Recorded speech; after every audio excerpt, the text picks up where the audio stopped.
the University of Richmond Football Show.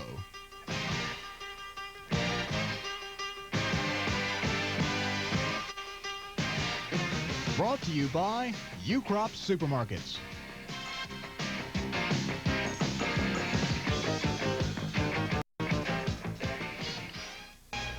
Well, you've got to go back in the old archives 11 years. 1974, the last time the Richmond Spiders won 3 straight coming out of the gates to open the season. And now you can pull out your 85 calendar and say, hey, the Spiders did it again. Yesterday, a big win over VMI, homecoming for the Keydets, and the Spiders didn't make it a very happy day in Lexington. Coach, I think the Spiders are pulling out these wins so quickly now. Are we getting a chance to enjoy them? We're not enjoying them very much, Ivan, but it's good to be 3-0 working on week 4, and it's really hard to realize that we're in week 4 now, so you don't enjoy them very long. It was a balanced attack for the Spiders. The offense doing the job, putting 28 points on the board. The defense also playing well, and again, some heroics from the special teams. And again, we're going to mention defense and stress it this evening because it certainly helped out quite a bit for the Richmond Spiders. Gary Stergar is with us. Gary, one of the heroes on defense for the Spiders yesterday. Gary, I think this team was emotionally pumped to go into Lexington yesterday. That's right. The coach had been preparing us all week to play VMI because they get so fired up for Richmond, and it's going to be their homecoming, and it's an exciting game to play VMI. Anytime Richmond and VMI come together, it's going to be a battle out there, and we're pretty excited. I think you used a good word there when you said battle. That game was very physical. Yeah, it sure was, especially up front in the trenches. They came off the ball real well and fought hard the whole game, even down to the last few plays that they were still in there fighting in that great catch at the end. It was a great catch. We're going to see it all on the highlights. Beautiful day yesterday in Lexington, as we said, homecoming for the Keydets. Coach Shealy, you brought your team out 2-0, and what were you looking for? What were you anticipating from VMI in this football game?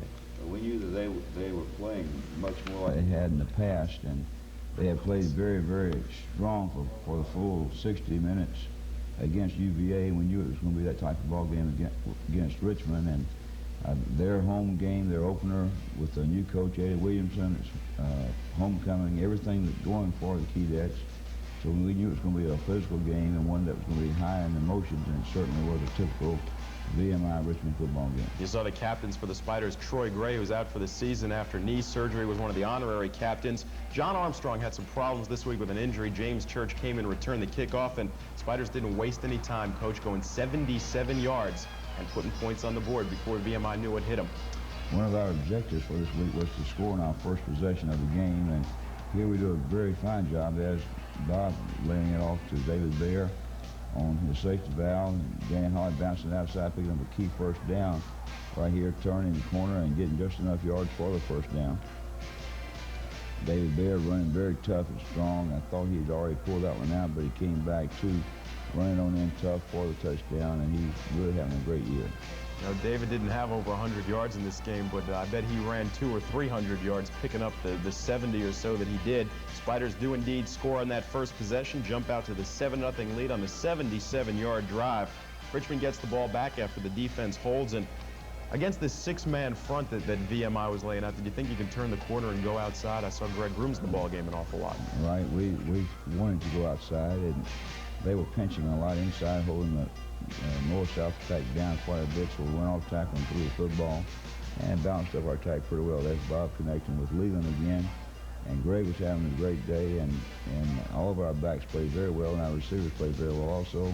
Really felt like overall our offensive line came back in to play and did a good job. That was Greg making a cut on the draw and going on downfield for another big first down for us. Spiders weren't able to move the ball any farther than that, and Brendan Tobin comes in, and almost some heroics here by James Church. The ball takes a bad hop, and Brendan had himself a heck of a punt. That one was inside the 5.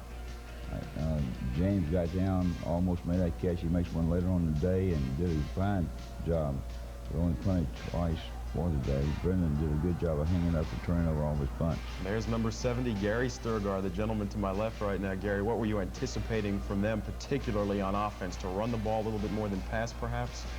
We were expecting the ice and the off-tackle pitch. We thought they'd put it up because we felt pretty confident we'd stop the run. And then they did go to the air, and they did a pretty good job at throwing the ball. But the defense, Gary Stergar leading the way, holding once again, and the Spiders get the football back and turning the corner. Danny Holly showing us some speed here. And he's also showing us his pass-catching ability, Coach. Yeah, right here. He made 2 fine catches right there. Not quite able to make the cut. They wanted to coming back north. But here he makes a fine cut, and again, gets us down in scoring territory with a fine run, first down, and here we're ready to go to work with David Bleier, making a good cut and popping through, getting down in scoring territory. Good second effort running as we go into the second quarter. Bleier for the first down. Brendan Tobin had a tough afternoon. He really did. Here, we see him missing a field goal just barely off to the left and curved through the uprights as it went on past, but we had scored a touchdown that right before that was nullified for holding and moved back, and then we had to come back and make that field goal attempt and kept on the short end there. Here's Greg taking his role as a punt returner. He and John Armstrong are both doing an excellent job. We may have 2 nationally ranked punt returners. I'm not sure. John, of course, was out of practice most of this week. Still that old turf toe, huh? Right. He didn't get to practice much at all during the week. He was a little bit stiff, hobbled around, but it's getting better, and he displayed the fact that it's getting better a little bit later on. Here's a tough play for the Spiders coming up after this one. The big pass here to tight end John Henry, who caught a bunch of passes, and the Spiders come right back. There's Brian Shields wide open. Bob, I guess, got a bad flash, rushed his pass a little bit, and then Brendan coming in, being a little bit anxious, hits the ball in the middle instead of underneath, and missed the field goal. Here's Glenn Bensley coming out, being a big, tough, strong inside runner that he is, and did a great job here. Groom's turning the corner, and we're really thinking that we'd be set up for a halfback pass again, but ended up not. At the time we wanted to run it, we were in the wrong type of field position, so we decided against it. You guys didn't make it very easy on VMI. 9 different receivers catching passes. We saw Bensley catch one. Here's Brian Shields grabbing one. And then the tight end John Henry for the touchdown. Again, mixing it up on this afternoon, Coach. 250 yards passing, approximately 250 on the ground, and really don't know what to do on defense. Well, we hope we can make it that way, and that way we're diversified. We can do what we want to do and not do what a defense would dictate to us. Here's Taylor Lockett coming up with a big interception and nice run back. Taylor's had some problems. Had to have the toenail removed from his big toe and has been kind of crippled up during the week. And I told him after the game, I said, well, I guess not being able to run those wind sprints during the week enabled you to get caught there at the end. So he's come back, though, and I think he really did a good job on that interception return. Most guys can't walk when they have a toenail removed, let alone pick a pass off and return it. Taylor Lackey did a great job, as did Jerry Long, who started in the secondary for the Spiders. When we come back, we're going to take a look at the second half highlights. We're also going to meet 3 of the receivers that maybe don't get handed and quick-footed, if you will, receivers, guys who just go out there and catch the football, some of them with great speed, some of them who call themselves possession receivers. Of course, Leland Melvin, old number 4, who is going to break some Spider records this year with pass catching, is the guy that gets all the ink. But there are quite a few other guys who sort of play in the shadow of Leland Melvin. Jeff McLean, James Church, Brian Shields, Coach, and these guys in their own right are quite good at their jobs. They're excellent. They have a great attitude, but they're hard workers. Coach John Shannon has done a super job developing our receiving corps. And I think from top to bottom, we have a very equal receiving corps, and they all do a super job. Just so happens that Leland has come out on top as far as performance and media attention is concerned. Of course, it makes the defense think a little bit. When you've got some other guys who can catch the football, they can't concentrate on Leland Melvin as much. Earlier this week, we had an opportunity to chat with the 3 gentlemen we mentioned, Jeff McLean, Brian Shields, and also James Church. So let's take a listen to what some of them had to say. And they're pretty happy to play with Leland. That's fine with me. The more Leland gets, the better off for him as far as I'm concerned. I was never one much for press as much as Leland gets and this and that. But the more he gets, the better I feel for him. It's if I can do anything to help him out, I'll do it, and I'm sure the other guys feel that way too. I'm used to it now, you know, and you have to respect a guy like Leland because he's one of the best receivers, and you learn from Leland, and you know, it's okay. It's not that bad, you know. We're pretty used to it, and you just respect Leland, you know, because he's great. He deserves it, I think. He's the typical student athlete, I think. I mean, he studies all night. Like the other night, he was up all night. He didn't go to sleep yet. He had to come out and go to practice, and he gave it his all in practice now. But as far as that, I don't really mind being in his shadow. We sit down together and we talk and we prepare each other, make sure we all know what we're doing, and and we watch film together. And as far as anything special is concerned, I don't do anything special. I don't think any other guys do. We just sit down and think about the game and visualize and go out and do it. Jeff is, you know, he's the leader. He's more like the senior leader, and everybody looks up to Jeff. And we all learn from each other certain things that, you know, we expect the other one to do. And we all just get along real well, especially off the field. We kid a lot in the locker room and everything.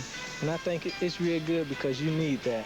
And we've all played together for 2 years, and we're kind of strong units. It's very important that we work together because the routes and stuff that we run, the way our offense is designed is designed for the routes to complement each other. Like one person, like Leland usually is the routes are designed to go to, the ball is designed to go to. The other guy's got to concentrate on running his routes in order for the other one to open up. So we have to be, you know, pretty close. Can't have a lot of dissension between each other. Last year against Boston U in the opening round of the playoffs, the touchdown Bob threw to me, it was pretty exciting. I kind of, you know, shot off my guns. I had told a few guys, you know, if I ever score, that's going to be what I do. So it was pretty exciting. I consider myself a possession receiver. I'm not going to catch the deep ball for a touchdown every play like Leland or James or Brian, but I feel I can go out and I can catch the short routes and get the first downs every time. And that's what I concentrate on. I don't try to be fancy out there. I just go out and do my job. And do their job. They do very well, Coach Shealy. It was excellent, and we're just happy to have each one of them. Jeff McLean, James Church, and Brian Shields. And of course, you can't catch the football without somebody effectively throwing it to you, and Bob Bleier is the gentleman who's been doing that throughout the past couple of seasons. Bob comes from a very interesting football family, and I think football families are kind of big now. Huh, Gary, your family is sort of into football way back. Yeah, my father kind of has it in his blood. He was an all-Rocky Mountain Conference fullback way back when, and he kind of was the one that pumped me to get into it, and my brothers also played in high school. But yeah, he's kind of been my motivator, I guess. And everybody has to have a motivator. We were talking about Bob Bleier, the guy who throws the passes to all those great receivers we just heard from. And Bob himself comes from quite a football family, maybe the most prestigious of the Bleier clan, played for a few Pittsburgh Steelers Super Bowl championship teams. His name, Rocky Bleier. He wore number 20. He blocked for Franco Harris. He was in town earlier this week, and we had an opportunity to ask Rocky Bleier about old cousin Bob. You know, it's really amazing. It's not as if our families have really been close, you know, over the years. And I can remember some time ago when I was playing for the Steelers, then I got a call from that side of the family, you know, and saying, well, we got Bleiers down here in Virginia. And I said, you got to be kidding me. I said, yeah, we do. And, you know, boy, we got a young fella also coming up in high school who's doing very, very well. And maybe someday he'll play, you know, professional football. Well, that young fella is now, of course, playing very, very well at the University of Richmond, and Bob Bleier, and he's doing terrific. And now I am following him like I'm sure part of his family had followed me when I was playing for the Steelers. So it's really exciting to be able to see that name back in the paper, because see, that's my name as well. I mean, my name is Robert Patrick Bleier.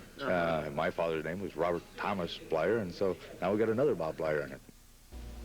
Coach, we got to get our Bob Bleier to dress like his cousin Rocky. Well, I'll tell you what, he's dressed sharp. But maybe Bob, after he plays a little more and gets that big salary in the NFL, he can afford to buy those kind of threads. Oh my goodness, nothing like putting the Spiders went into the second half at VMI yesterday, leading 14-0. And I think, Coach, it could have been a little bit more than 14-0. Spiders hurting themselves a couple of times, but you had to be grateful going into the locker room 14-zip. Anytime you can lead going into the halftime, I think is great. And we had one touchdown called back. Brendan missed 2 field goal attempts. So you're looking at the possibility of a minimum of 21, 24 points. The Spiders came out here in the second half. Great play to open it up by Danny Holly. Okay, Danny made a super catch right there. We had actually called the pass play to John Henry. They jumped and double covered him. So Bob came back to a secondary receiver, which was Danny. He made a very, very fine catch. And David coming with a very tough run. We have Bob standing in the pocket very well there, throwing back to Leland, who came back for the ball after the little delay on timing. Leland almost in double figures in receptions again. We saw one, and here on the rollout, Bob finds him on the sideline. He always seems to keep the ball down low to Leland, which is of course what he wants to do, avoid it from getting picked off. Spiders' drive failed, but look at this punt in the coverage by James Church. James made a great catch right there, and a super play. Brendan hung the punt up. We worked on this, and he did a great job of hanging it up. So Calvin there almost had that interception. That would have been great, taking the ball away from Steve Pancham. They're a very fine tight end. And here's the defense, Gary. A lot of your teammates who sometimes don't see much time got an opportunity to play. That has to be a little enthusiasm builder for them, huh? Yes, it is. A lot of young guys got to play. And it's real exciting because we did a pretty good job in there all the way around. I was down on the sideline after the game, and I saw a lot of you really getting on these guys. But here's the guy who really makes things happen for your team, Coach John Armstrong. John Armstrong, he's super punt returner, and there he just had that double stripe in his eye. I knew he was going for it, but Danny Holly took care of the finishing touches for him. Our offensive line opened a big hole for him, and Glenn Bensley led up in there on that linebacker, and it's great to get that point on the board, and Brendan kicking true this time for the PAT. And it's 21-0. And I really felt like we had a shutout in the making here. Our defense playing very tough. And as Gary's mentioned, we did play an awful lot of our young players. In fact, we had quite a few freshmen and redshirt freshman type players performing in almost the whole fourth quarter. And defensively, our number 2 offensive line opening holes right here for us very well. That's Aaron Smith breaking away on a very fine run, and I thought he had gone for a while all the way, and he came up very short here after such a fine effort there. We came down and missed a 6-inch play at the very end that kept us from going on in for a touchdown right there. But here's Aaron catching up another pass, and he's playing very well. And you see right there, we're just 6 inches short and needed that very big run. That's the one that did not get across. If he could have got those shoulder pads down a little bit lower, I think he slid right in there for the first down. How much of a heartbreak here, Gary? You guys work so hard, and they come back and score. Incidentally, these are the first points that the Spiders have given up in the second half all year. Yeah, we were working pretty hard there, defensive line, and it was good coverage too on that play, but just slipped it right in there. So be it, right? A win's a win. Yeah. Here's a couple of good plays by Leland. Again, Bob keeping the ball down low to him. And Greg Groom swinging out of the backfield for another reception. Spiders, as we said, mixing it up and going with the pass, going with the run. The defense just standing flat-footed at times. This is one thing, we do a pretty fair job of keeping the ball away from the defender. And when they're playing man coverage and really squeezing you hard in the back, you've got to keep it low. Here, their free safety does a super job of coming across the top and making the interception there where we were going for a touchdown. You saw John make one earlier. Here, Kim Pettis, great pressure up front, made Comer throw off balance, and he missed a tackle at the goal line there on Kim Pettis, who made the interception and took it back for the points. And that's Ned Amell came in and kicked the PAT to give us that 28-7 lead. And watch this catch. This was the final touchdown, final play of the game. That's Joey Palzic. That's a super catch. That really is. And the thing about that one was that Joey Palzic had really played it about as well as you could play, and actually in tipping the ball, it went up in the air, and their receivers did a great job of concentrating on the ball and bringing it in for the score, and great play, but no time. And the Spider win, 28-14. You can say what you want. The Richmond team is now 3-0. 3-0 opening the season for the first time since 1974. When we come back, we're going to preview next week's opponent, Western Illinois, the Fighting Leathernecks. Own commodities. I think that's who we've got coming to town, University of Richmond Stadium, Saturday afternoon. It's going to be a big afternoon, and we're going to see a team of Western Illinois Fighting Leather Jackets, or Leathernecks, or whatever they are. But what do we know about them, Coach? Western Illinois had their first winning season in quite some time last year. They brought in 22 junior college men, and they've really worked to build their team with that type of an experience. This year, I think they signed 17 junior college guys, so they have quite a bit of maturity that they've brought in, and I'm not sure exactly what to expect, except they threw the ball a lot last year. They have a very balanced attack, running a pro-I type of offense, and they have people that can throw and catch, and they have big people on defense that run. So that's about all I can give you right now, Ivan. How about defensively, Coach? I know for the first 3 games against Virginia Tech, Massachusetts, and yesterday against VMI, Spiders saw 3 completely different defenses. What can we expect from Western Illinois? Well, this is another thing that we're, not quite so sure, but we've seen about everything you can possibly see now. We've seen the multiple 50, the 8-man fronts with a lot of twist stunts, and so I don't know what they can show us that we haven't already been exposed to, but we'll have to break it down and try to get the tendencies on. Okay, Gary, the Richmond Spiders come into this game next Saturday 3-0. Is this team going to be flying high, ready to show the home folks what Richmond football is all about? I believe so, yes, Ivan. I believe it's starting to gel now. I think we can actually start believing in ourselves, believing that we are a good football team, working to be a great football team. And the more we win, I think the more we realize that the dream's out there, the goal's still out there, and we got to fight for it. That attitude upstairs you're talking about, the mental aspect of the game, much more important, equally as important as playing the game on the field? Oh, definitely, especially now that we're winning, teams are going to be all that more eager to beat us, and so it's definitely as important, I think. Okay, it's Western Illinois coming to University of Richmond Stadium next Saturday afternoon, and incidentally, the first 3,000 youngsters and students who attend the football game are going to receive free digital watches compliments of the University of Richmond. So get your tickets at the Robbins Center this week, and we'll see you out at University of Richmond Stadium against Western Illinois Saturday afternoon, and right here Sunday afternoon with all the highlights. Thanks for being with us. This has been the University of Richmond Football Show.